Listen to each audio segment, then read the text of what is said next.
பெற்று பேர் வச்சு என் பிள்ளை அந்த ஏழுமலையனோட திருச்சனை பார்க்க போகிறா.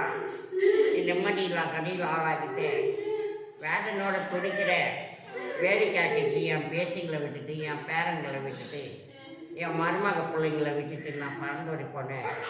இன்னைக்கு சொத்துன்னு சொல்லிட்டு சொத்து விவகாரத்தை கொண்டாட வராங்க. ஏன்னா அந்த சொத்துனுடைய பிரச்சனைலாம் தீர்த்து கொடுக்கணுமே. ஏமே ஓய், இந்த மாமனோட கதையை கேட்டாலுமே அகால மரணம் ஆகிட்டேன். எனக்கு சந்தோஷம் இல்லை, நான் வீட்டுக்கு வரல. வேறோ அம்மா சின்ன பொண்ணே, எத்தனை விருந்தம் இருந்தாலும் இந்த அம்மனுக்கு அடுத்தாமல் தான் நம்மளோட விருந்தெல்லாம். ஏதோ அம்மா ஏதோ அந்த அம்மன் அருவாக்கு சொல்கிற அந்த அம்மாவே சொல்லிச்சு, உன் பொண்ணு என் கையில் கேட்டதுக்கு ஓமான்னு நினச்சேன். ஓமை இல்லை, இவன் பேசும் தன்மை கொண்டவன் தான். ஓம் ஓம் நமச்சிவாயான்ற ஒரு கொள்கையை வச்சு உலகத்தில் புகழ் பார்க்குறா. அந்த நிலைமைக்கு இவன் கட்டியாக்குற. கமலே, எதுக்கு என் பண்ணை இப்படி வச்சுன்னு இருக்கிற? ஏற்கனவே உனக்கு ஆவியினோட தொடக்கதெல்லாம் நிம்மதியில்லா கதையில படினே இருக்குது. படுத்தா தூக்கி போட்டு உன் உயிர்நிலையெல்லாம் கொள்ளுதுடா. அந்த நிலைமைக்கு கட்டி எடுத்து தொழிலாளி தொழில் செய்ய முடியல. சந்தோஷம் இல்லா கதையில பண்ணுது. ஹீரோ அந்த நாக தேவதையோட குற்றம். அந்த காரு நாக தேவதை இந்த நிலைமைக்கு கதியாடுற அந்த இடத்துல ஏதோ அந்த காரு நாக தேவதையோட குற்றம் இருக்குது. அந்த குற்றத்தை நீக்கினா என் பேச்சுங்க, என் பேரனுங்க, உன்னோட தொழில் எல்லாமே வளமாக்கி தருவேன். அந்த அம்மன் அருளாக்கு சொல்ற நம்ம கையில சொல்லி ஏதோ அதை பரிகாரம் பண்ணுப்பா. ஏமலே நான் செய்த வெள்ளிக்கிழமை குற்றம் ஏதோ அழிச்ச அந்த நாகத்தை புரியுதாலையா கழனியில் அழிச்ச ஏதோ நிம்மதியில்லா கதையில் இந்த வெள்ளியோட வெள்ளி நான் இல்லாத போய் சேர்ந்துட்டேன். இப்போ என் பொண்ணு வீட்டில் அந்த நாக தேவதை அம்மா 3 நாள் தானே ஆச்சு. ஏதோ நிம்மதியில்லா கதையில் ஆளாக்கிச்சு. ஏதோ அதுக்கு முன்னாடி எங்கள் அப்பா சந்தோஷம் இல்லா கதையில் பண்ணான். நான் எப்படி பண்ணேன் அதே மாதிரி வா. ஏதோ ஏமலே நீயும் மாமனும் சேர்ந்து மச்சானும் சேர்ந்து அந்த தேவதனோட கூட்டத்தை நீக்கிக்கிங்க.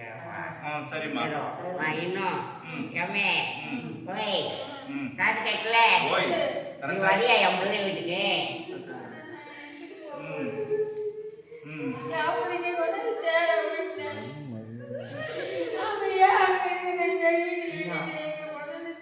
நீ எதுக்கு என் பிள்ளைய வாய் பேசுற, என் மருமகளை வாய் பேசுற?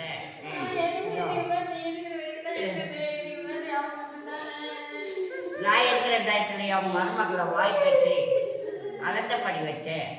சந்தோஷம் இல்லா கடையில் வீணான படியெல்லாம் சொல்லுவேன் என் பையன் மேல.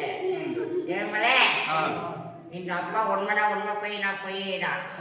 என்னோட தொழில் நிம்மதி இல்லை, சந்தோஷம் இல்லை, இங்கே என்ன இருக்குது, எல்லாம் உட்காந்து சோத்துன்றாங்க அப்படின்னு ஒரு வார்த்தை கேட்ட உடனே என் மருமகம் இதுக்குன்னு என் பையனும் என் பிள்ளையும் அதோட போய் சேர்ந்தவங்க தான் அந்த செயல் பிரகாரம் சொந்த பாண்டத்தினோட வீட்டில் இல்லை என் பையன். என் மேலே ஏதோ கொண்டவலை நீ இப்படி பண்ணிட்டு ஏதோ கண்டவலை நீ நல்லவன்ற, என் மருமகளை கெட்டவன்ற. அப்போ எந்த புத்திக்கான இப்போ இருக்கும் உனக்கு?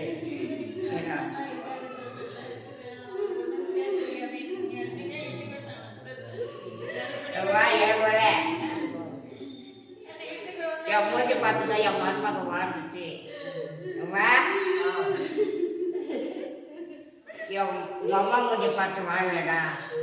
மாமன் நல்லவங்க, அப்பாவுக்கு அப்பாவா இருந்தேன், அம்மாவுக்கு அம்மாவா இருந்தேன் என் மருமகளுக்கு. அம்மா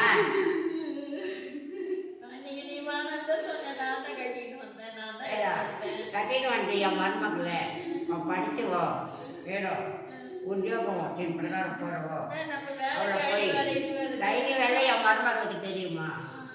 ஏதோ கொஞ்சம் கொஞ்சம் மாற்றம் நம்மளை அவ்வளோ கற்றுக் கொடுக்கணும் உனக்கு எண்ணம் இல்லையா? அப்போ கூட நான் என் மருமகளை பற்றி எந்த தப்பும் சொல்ல மாட்டேனே. என் பொண்ணுக்கு 3 பொண்ணுகளும் எந்த தப்பும் சொல்லாது. அம்மா என் மருமகளை பற்றி எதுவும் சொல்ல மாட்டேங்கல்ல. அண்ணி இப்படி கொடுமை பண்ணா, தம்பி பஞ்சாயத்து இப்படி கொடுமை பண்ணான்னு யாரும் சொன்னது இல்லை. அம்மா வரல, நான் வீட்டுக்கு வரல, கையில வர முடியாது, வீட்டுக்கு வர முடியாது. என் பிள்ளை என் மருமகளுக்கு ஏதோ மருமக பிள்ளையின் பிரகாரம் நிம்மதி இல்லாத கொடுமை. அந்த கொடுமையின் பிரகாரம் அப்போ கூட என்னோட முதல் பறவையா என் பொண்ணு தான், சின்ன பொண்ணு தான் தெரிஞ்சிச்சு. புரியுதாலையா? ஏதோ இந்த பொது பாதை வரும் பாதையில அம்மா அவளே தொலைவு போய் வந்து கிட்ட வந்து நான் செத்துருக்கேன்னா ஏதோ என்னோட புண்ணியம் எப்படி போயிடுச்சு பத்தியா. அந்த கவர்மெண்ட் ஹாஸ்பிட்டல்ல என்னை போட்டு எவ்வளோ வேலை செய்த கையேறி மாட்டை பிடிச்சி கட்டி ஏதோ நான் ஓம் முருகா வெற்றிவேல் முருகா ஏதோ கோவிந்தா கோவிந்தான்ற அழைக்கும் சப்தத்தோடு சப்தத்தோடு போனேன். ஏதோ ஓம் சாமியே சரணமையப்பா, ஓம் சாமியே சரணமையப்பா. அந்த வண்ணாம் திருப்படி சரணம் ஐயப்பா, சாமி பொன்னையப்பா, சாமி இல்லாத ஒரு சரணம் இல்லை வேண்டுவதா.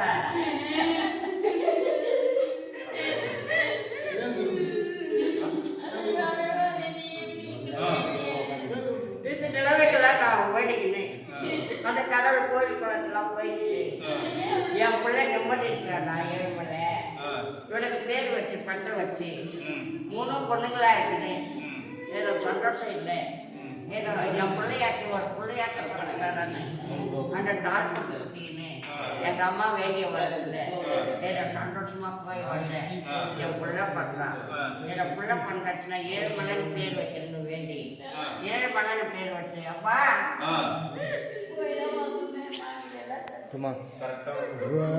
நிலைமையே இல்லாத கதையில அந்த கந்தனுக்கு அரோகரா, முருகனுக்கு அரோகரா.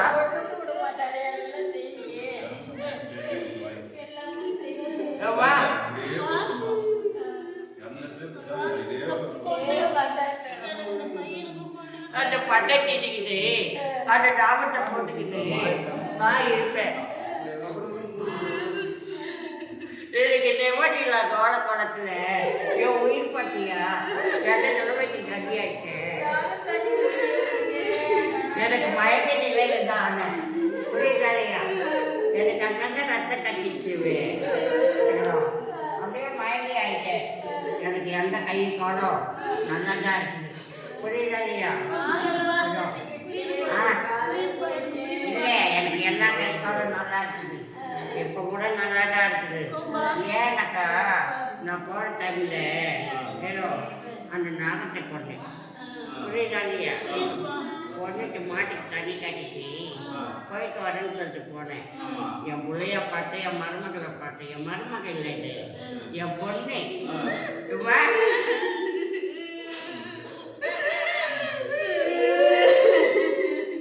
என் பொண்ணடி என் மருமகள் இல்லையா, நானாவது பொண்ணு. அவங்கள்தான் நான் பார்த்தேன். இந்த நிலைமைக்கு நீ தான் என் மருமகளை வேலை செய்யல வெட்டி செய்யலன்னு பக்கா கதை காட்டி இதை ஜோதிச்சு விட்டனால என் மருமக மனசு முடிஞ்சிச்சு. புரியுதாங்க அம்மா? உண்மைன்னா உண்மை போய் நான் போய் என் பொண்ணை கூட கேளு. அம்மா இந்த நிலைமைக்குள்ள பொம்மா வாய். ஆனால் என் மருமக தங்கமான மருமக அவள் படிச்சிருந்தவோ பட்டம் கொஞ்சம் பெற்று சந்தோஷமா வாழ்ந்தவோ. ஏதோ அவளுக்கு என்ன தெரியுமோ கையில் கட்டு வேலை செய்யலன்னு அவன் மேன்மையாங்கிட்டு வந்துட்டா. ஏம்மா என் ஆட்சி பண்ண உங்களை கடைசி முறையா பார்த்துக்கணும். அவ்வளோ தானே. போகாதே என் கனவா பொண்ணாத சொல்றது நானும் கண்டேன்னு சொல்லி என் பையன் சொல்லி கூட நான் போறேன்டா, அம்மா ஒண்டியே இருப்பான். வந்தேன். இந்த நிலைமைக்கு கதியாயிட்டேன். ஏன் இந்த நிலைமைக்கு கதியா இருக்குன்னா எனக்கு சூரிய மாயமான்றதுலாம் எதுவுமே இல்லை. நான் எத்தனை கடலை வேண்டினேன். அந்த சிவனுடைய ஆழத்திலே என்னோட உதிராட்சி பட்டேங்கமே அம்மா, என் உதிராட்சி பட்டேங்க, என் சந்தன மாலை எங்க, என் காவை வச்சு எங்க, எத்தனையும் கொண்டு வரத்தானம்மா. இந்த நிலைமைக்கு கதியாயிட்டேனே. இப்போ இந்த அமர்த்தது கணக்குல அந்த 18ஆம் படி சரணம் போட்டு ஏதோ அந்த பகவானை வேண்டிக்கிட்டு ஓம் சாமியே சரணம் ஐயப்பா கல்லும் முள்ளும் காலத்தில் வெத்த சாமியே ஐயப்போ ஐயப்போ சாமியே எவ்வளே எவ்வா என் ரெண்டாவது பிள்ளை பண்ணி